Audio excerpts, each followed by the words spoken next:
구역되기 직전에 인장을 여기 왔었었는데 그 사이에 지금 3억 정도 올랐네요.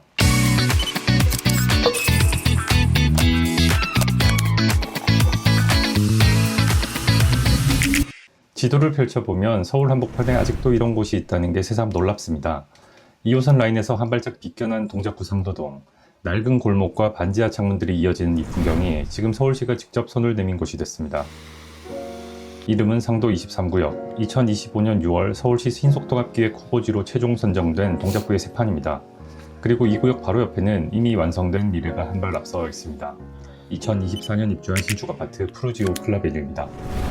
오늘은 이 두 존재 사이에서 지금 이 지역에 어떤 이야기가 펼쳐지고 있는지 들여다보겠습니다. 상도동은 동작구의 심장부라고 할 수 있습니다. 7호선이 관통하고 숭실대와 중앙대라는 두 대학이 인근에 자리 잡고 있는 곳입니다. 그런데 묘하게도 이 동네는 오랫동안 저평가된 지역이었습니다. 서울의 다른 재개발 명소들, 흑석이나 노량진처럼 한강이 보이는 것도 아니었고 여의도나 강남처럼 업무지구에 딱 붙어 있는 것도 아니었습니다. 산지 지형이 많고 좁은 골목이 많다 보니 살기는 불편하다라는 인식도 있었죠. 하지만 이곳에는 무언가 다른 것이 있습니다.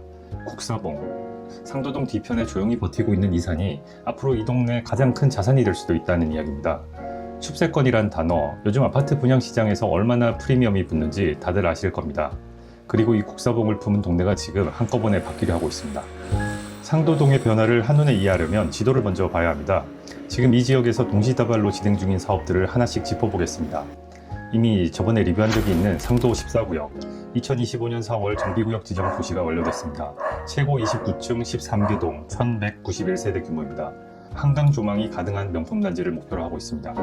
바로 옆 상도 15구역도 같은 날 고시가 나왔었습니다.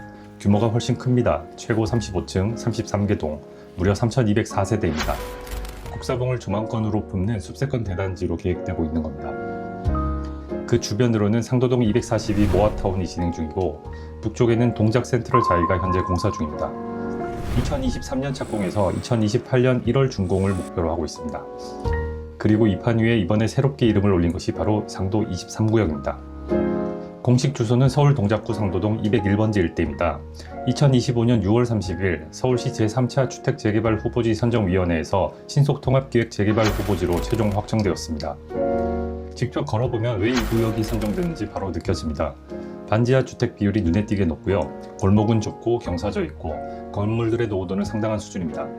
공식적인 표현으로는 주거환경 개선이 시급한 지역으로 분류된 곳입니다.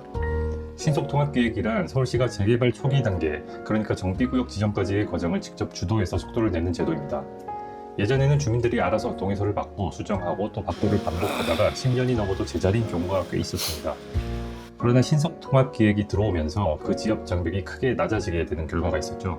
동작구청은 2025년 하반기에 용역을 착수한다고 밝혔습니다. 아직 사업 초기 단계지만 방향성은 잡혔다고 볼 수 있습니다. 입지를 이야기할 때 가장 먼저 보는 것이 지하철입니다. 이 구역은 7호선 상도역과 숭실대 입구역 사이에 걸쳐 있습니다. 두 역 모두 도보 10에서 15분 내외의 거리에 있습니다. 7호선은 강남 방향으로 고속터미널 이수 논현까지 환승 없이 이어지고요. 사당 방향으로는 2, 4호선 환승도 가능합니다.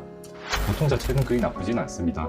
다만 솔직히 말씀드리면 이 동네의 약점 중 하나가 도보 접근성입니다.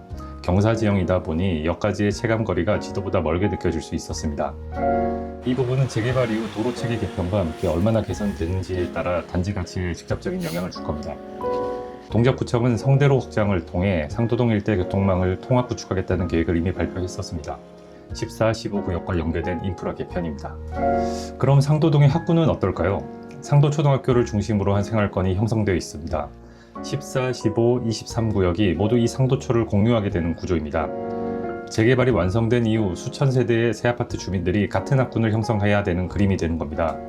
학군 수요 측면에서 보면 단지 규모가 커질수록 선순환이 생길 가능성이 있습니다. 생활 인프라는 현재 부족한 편이고요. 하지만 이 구간은 역설적으로 투자 포인트가 될 수 있습니다. 지금의 이 불편함이 개발 이후 상승의 여력이 되기도 하기 때문입니다. 자, 이제 이 구역 바로 옆에 이미 완공된 단지를 봐야 할 시간입니다. 상도 푸르지오 클라베뉴, 2024년 3월 입주를 시작했었습니다. 10개 동 최고 18층 771세대 규모입니다. 용적률은 227%, 건폐율 21%로 지어진 신축 단지고요. 직접 와보시면 인상이 꽤 다릅니다. 같은 상도동이라는 게 믿어지지 않을 만큼 정돈된 단지 조경과 깔끔한 외관을 갖추고 있습니다. 그리고 시세는 어떨까요? 84 타입 기준 최근 1개월 평균 실거래가는 14억 3천만 원입니다. 평당가로 환산하면 약 4,206만 원 수준입니다.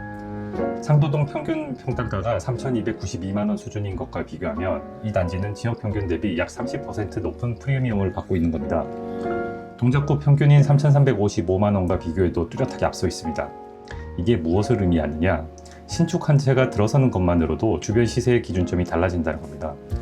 그러면 23구역이 완성됐을 때 이 클라베뉴의 시세가 어디까지 올라가 있을지도 같이 봐야 할 변수입니다. 지금 상도의 23구역 빌라 물건들은 어느 수준일까요? 인근 상도동 빌라 시장의 전반적인 흐름을 보면 전용 30에서 40제곱미터 초반대 물건이 3억 중후반 5억 선에 거래되고 있습니다. 대지 지분에 따라 격차가 꽤 나는 편입니다. 제가 항상 말씀드리는 게 이게 중요한 게 권리 선정일을 꼭 확인하셔야 합니다. 신통기획 후보지 선정과 동시에 자치구청장 후보지 추천일이 권리 선정 기준일로 지정이 됩니다. 이 기준일 이후에 물건 쪼개기나 신규 빌라 건축은 입주권이 인정되질 않습니다. 즉 지금 시점에서 매수를 검토하신다면 대지 지분과 권리 선정 기준일을 반드시 확인하셔야 합니다. 아무튼 23구역과 클라베뉴의 자산의 성격은 완전히 다른 겁니다. 클라베뉴는 지금 당장 살 수 있는 완성된 가치입니다. 지금 구매하면 바로 들어가서 입주할 수 있죠. 하지만 23구역의 빌라는 미래 가치를 미리 사는 겁니다. 아파트 대비 이제 적은 가격이죠. 어느 쪽이 옳다는 게 아니라 자금 상황과 기존 주택 여부, 실거주 가능에 따라 투자 방식이 완전히 나눠지게 됩니다. 그러면 23구역 매물 하나 보고 가겠습니다. 2013년식 전용 10.72평, 방 3개, 욕실 하나, 매가가 7.9억입니다. 제가 작년에 구역되기 직전에 임장을 여기 왔었는데 그때는 갭으로 초기 투자 금액이 3억 정도였었는데 그 사이에 지금 3억 정도 올랐네요. 투자자 입장에서 이 구역을 어떻게 볼 수 있을까요? 긍정적인 요소부터 짚어보겠습니다. 첫 번째, 서울시가 직접 나선다는 겁니다. 신속통합기획은 서울시가 도시계획업체와 건축설계업체를 직접 선정해서 초기 절차를 주도식으로 하는 겁니다. 민간이 단독으로 끌어가는 것보다 행정 절차가 당연히 빠르겠죠. 두 번째는 주변 개발이 이미 진행 중이라는 겁니다. 14, 15구역이 먼저 가고 있고 동작 세트를 저희도 올라가고 있습니다. 23구역이 완성될 즈음에는 상도동 전체의 그림이 달라져 있을 수도 있습니다. 그 시점에서의 신축 아파트의 가치를 지금 가격으로 살 수 있다면 시간이 리스크가 아니라 무기가 될 수 있습니다. 그리고 세 번째, 초기 단계라는 것 자체가 접근 비용이 비교적 낮다는 의미입니다. 사업 속도가 붙은 구역의 물건은 이미 프리미엄이 상당합니다. 반면 지금 23구역은 아직은 초기 단계입니다. 자금 부담이 상대적으로 당연히 낮겠죠. 리스크도 말씀드려 보겠습니다. 이 구역은 아직 정비계획 수립 용도도 착수 초기 단계입니다. 후보지 선정 이후 정비구역 지정까지 통상 2년 정도는 봐야 합니다.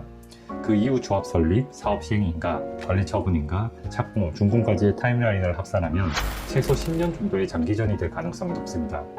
그 기간 동안 정책 변화, 금리 환경, 주민 동의율 등 많은 변수가 개입할 수도 있습니다. 투자자시라면 이 시간 비용을 감당할 수 있는 자금 구조인지 먼저 확인하셔야 합니다. 그렇지만 실거주를 생각하신다면 이야기가 조금 달라집니다. 지금 당장 상도동에 살고 싶은 분이라면 23구역 빌라가 아니라 푸르지오 클라베뉴 쪽을 먼저 보셔야 맞겠죠. 14억 중반대의 34평 신축, 동작구 기준으로는 결코 싼 가격은 아닙니다. 하지만 주변에 앞으로 수천 세대의 새 단지들이 조성된다는 걸 감안하면 아시겠지만 노량진이라든지 흑석, 지금 이 가격이 3, 5년 후에는 얼마나 달라져 있을지 생각해 볼 여지가 있습니다.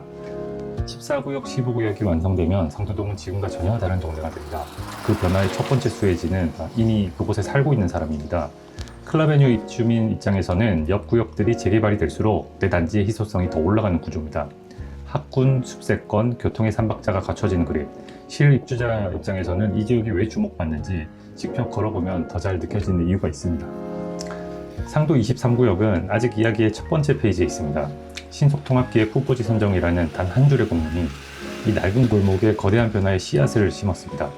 그 씨앗이 자라는 동안 옆에서는 이미 14구역, 15구역, 클라베뉴가 먼저 모습을 갖춰가고 있습니다. 부동산은 결국 이야기입니다. 지금 이 동네에 어떤 이야기가 쓰이고 있는지를 이해한 사람이 이 지역의 다음 챕터를 가장 잘 활용할 수 있을 거라고 생각됩니다. 투자든 실거주든 내 기준과 목적을 먼저 세우고 들어오시는 것이 먼저 중요합니다. 오늘 임장 이야기 동작구 상도동에서 전해드린 이 이야기가 이 상도동의 마지막 이야기가 될 것 같습니다. 더 깊이 있는 현장 임장은 다음 영상에서 이어가겠습니다.